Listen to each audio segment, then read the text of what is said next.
Hello, guys! So, dapat kasi sa BNB namin to gagawin kaso na-alter lang, diba, babe? Na-alter lang namin yung aming binook na BNB or listing. So now, we'll have our first episode. Ewan ko siguro, chikahan, ganyan. So, last 2 weeks kasi parang nasa office ako. So, parang na-decidean ko na, what if i-delete ko yung Facebook ko, ganyan-ganyan. Tapos, biglang nag-trending siya sa TikTok, babe. May nag-trending sa TikTok na zero posting era. So, parang okay, parang maganda naman siya pag-usapan. And kasi, wala ka naman kahit anong social media. Wala siyang Facebook. Nung nakilala ko siya, kailan yung last post mo sa IG? 2014? 2014 yung last post. Yeah, 14. Check ko later, i-verify ko. Pero parang ganun, 2012 nga lang or 2014 yung last post niya sa IG. By the way, this is Cholo. Hi. My boyfriend. Hindi niya ako pinakilala, Hindi ko diba? na naipakilala. Sa IG, hindi talaga din siya active.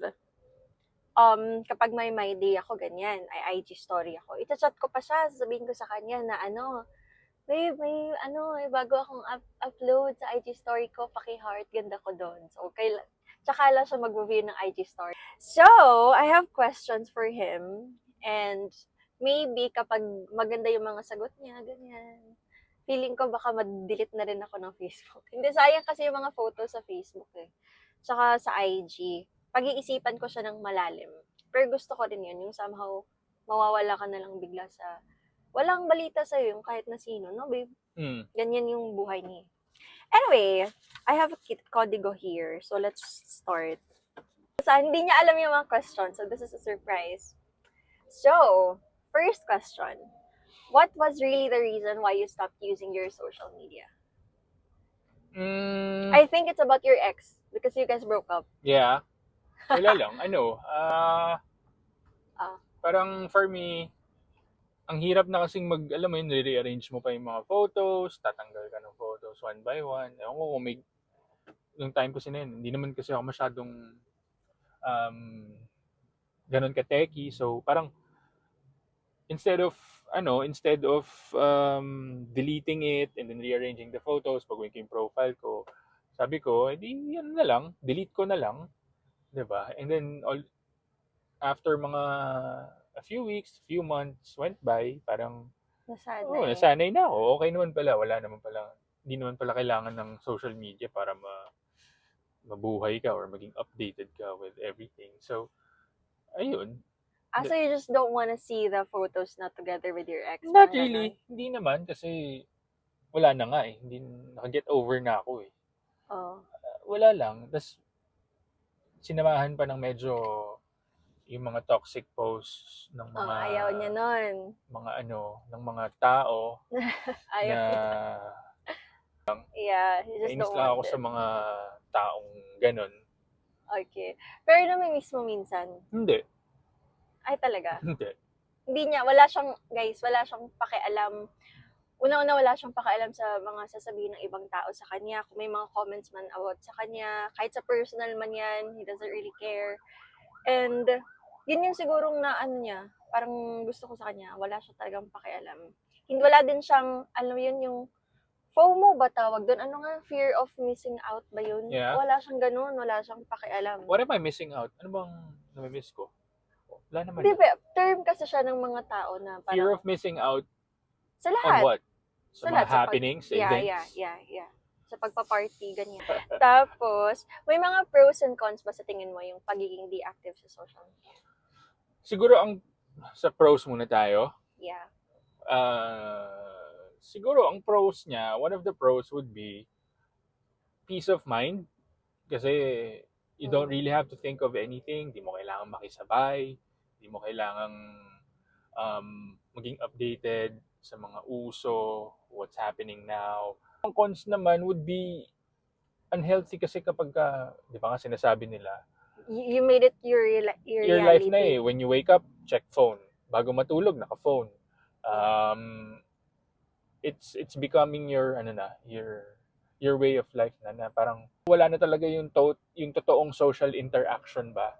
Okay. Kasi nawawala na yung human interaction. Yun yung gusto kong sabihin. Kasi, nandito And I kasi, think for me, diba, baka kasi parang I think for me, it's also memories. That's why I post, because I have social media. I post for memories. So guys, disclaimer lang, iba-iba tayo ng mga, tawag nito, insights. Because Cholo kasi is very old na. Iba-iba tayo ng pananaw sa buhay, how we would see things. And also, it's just the same for him. And knowing, guys, millennial siya. So, meron talaga siyang ibang say when it comes to social media. Ako, magkaiba kami ng POV and okay lang. Wala namang problem. Do you have a question for me? yun nga, that's my question. How do you feel na ganun ako? I have pros and cons too. Hmm. The cons is that it's scary.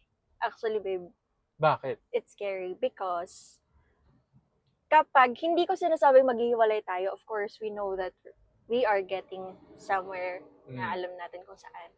But if ever pag nagkahiwalay tayo or pag, di ba kapag may sa mga ex ko kasi, or kahit hindi sa akin, sa lahat naman, di ba, you still have the time to stalk, to see, to check how he is doing, ganyan-ganyan. Pag nag-end kami nito, wala talaga akong magiging balita, kahit zero. Wala akong, after noon, wala na. Like, para kang nag-jowa ng alien, tas nawala na yung alien, pumunta na siya sa galaxy niya. Parang ganun. So, it's scary to know that you'll not hear anything from him anymore after pag nag-break. Pero syempre, di na tayo mag-break. Okay. And then, the cons is that, Yung pros mo naman, yung pros. cons mo naman, hindi naman applicable eh. Why? Cons mo pag maghihiwalay, ano yun? Niisip Yun mo, yung, hindi ko siya iniisip, pero yun lang yung nakakita kong nakakatakot sa isang taong walang social media. okay. Pag wala na kayo, diba? Tama naman ako. Okay. Tapos, pros is that, yung routine niya, nakaikot lang guys sa akin. Hindi ko siya, ganon. Hindi, joke lang. Sa girlfriend niya lang, nasa work niya lang, nasa family niya lang. And kay God, ano pa ba? Yun lang. Kaya nga sobrang daming awards nito pag sa work. Kasi kung work talaga siya. Tapos sa girlfriend, yun lang din. Focus siya masyado sa akin eh. Masyado siyang ano.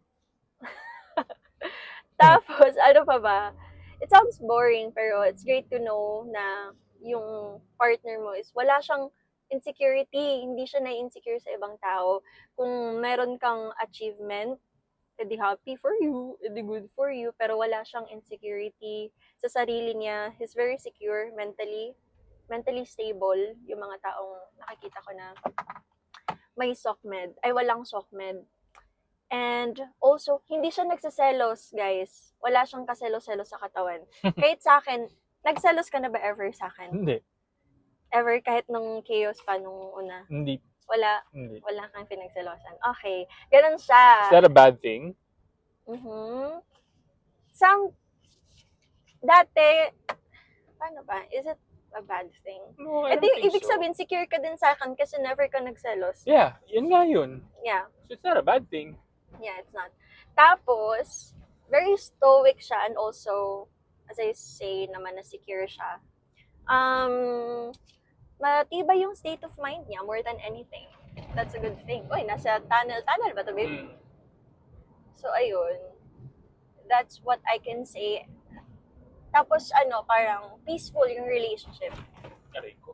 Nasanay na rin ako na wala akong sinisearch na, di ba parang dati kasi, syempre, Gen Z ako. Syempre, kapag nagmamay-day ka, of course, or nag-IG story ka, somehow you want your boyfriend to see it. But now, I don't care. Wala na akong pakialam. Basta nag-my-day lang ako kasi I feel pretty, ganyan. Or pag nagpo-post ako, pag may post naman ako, thirst trap, mga ganun. Thirst trap. Tapos pag may post ako sa IG, sasabihin ko sa kanya, sabi ko kay Cholo na mag-online siya, check niya yung post ko kasi may pinost ako, tapos i-heart niya.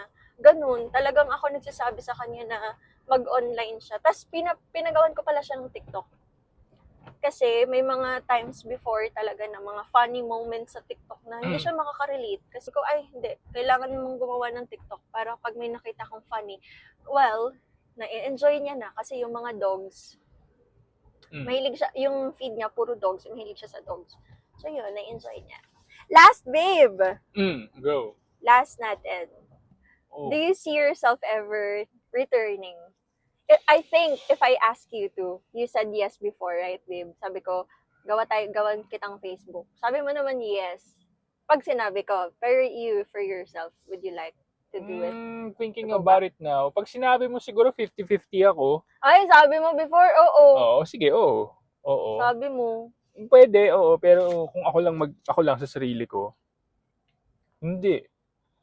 Hindi. I'm happy with our quiet lives. Okay. The question? What's the question again? Sorry. If someone is listening is thinking about taking a break from social media, I don't know if it's for years or forever, but what advice would you give them? Is there any like They're thinking about quitting social media? Yeah, like permanently or baka years lang. Well, I have to know first why. Ano bang reason kung bakit siya magki-quit? Anong meron? Why are you quitting? Ano bang goal mo? Anong goal mo? Why are you quitting? Kasi you don't actually think of quitting eh. You don't think of quitting. You just do it. Hindi mo naman pinag-iisipin na, in about a month, Sorry, in about a month, magki-quit ako ng social media, ganun. You don't think about that. It just happens. Siguro, if you want to do it, just do it. do it, oh. Why would you think about it? Wala namang mawawala sa'yo eh. What is there to lose?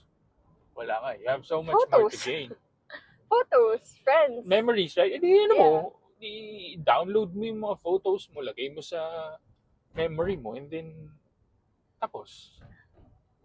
Right? Okay. Hindi mo na kailangang pag-isipan pa. So, just do it. Do it. Siguro ang masasabi ko lang, you would feel it naman kapag nagsasawa ka na sa toxicity ng social media.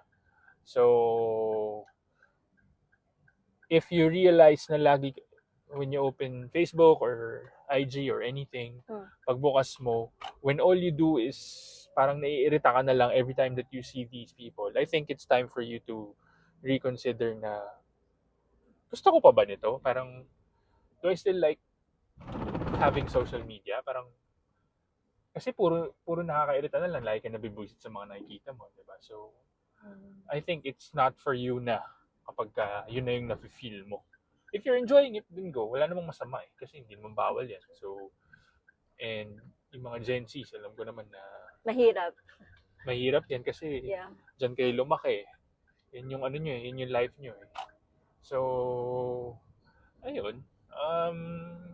So you think once they end it or like deleting it completely, do they have to go back? Hindi, I mean, anong makukuha nila? Like, peace of mind? Yung like, peace malala. of mind eh. Ang sarap nung gigising ka na wala kang iniisip, you don't think about other people, yung privacy mo buong buo.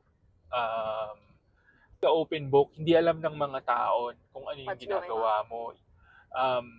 Whether you're successful, whether you're struggling, hindi nila alam.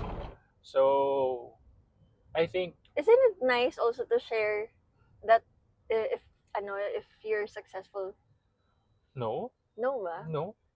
Why? Bakit ko share? Ganyan Share ko yung siya. practices ko on how to be successful. Pero yung mga ginagawa ko, why?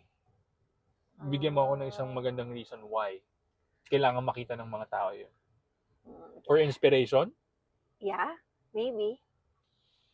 Bakit? Na-inspire ka din naman, di ba? Sometimes, if I'll let you watch things siguro na, they just have to be inspired with somebody else, not me. Ang gamit namin before nung dating pa lang kami is, hala, nahulog yung payong niya. Nung dating pa lang kami, tawag na to, na distract tuloy ako. Slack. Anong Slack? Slack gamit natin. Sa office? Yeah, sa office. Tapos nung bago pa lang yun, tapos text lang siya sa akin, ganyan. Tapos sabi ko, parang ilang araw ko na tinitingnan yung Facebook ko. Parang wala pa rin nag-a-add sa akin na Cholo. Parang sinerch ko siya. Hindi ko pa alam yung complete name niya yun. Sinerch ko. Bakit wala? Tapos inamin niya na nawala daw talaga siyang social media. Hindi siyang softmed. Tapos parang at first, nagdududa ako. Parang imposible sa panahon ngayon wala kang softmed.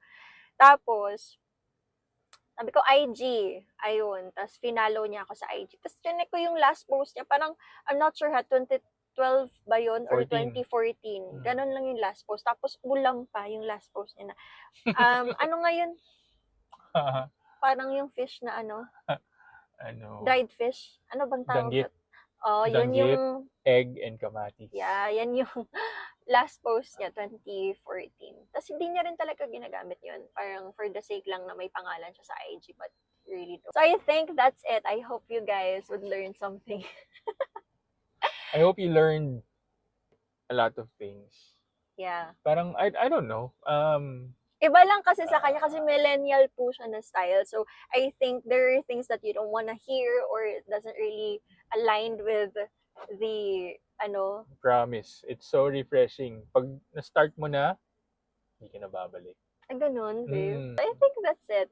And I don't know. I have plans for our next talks.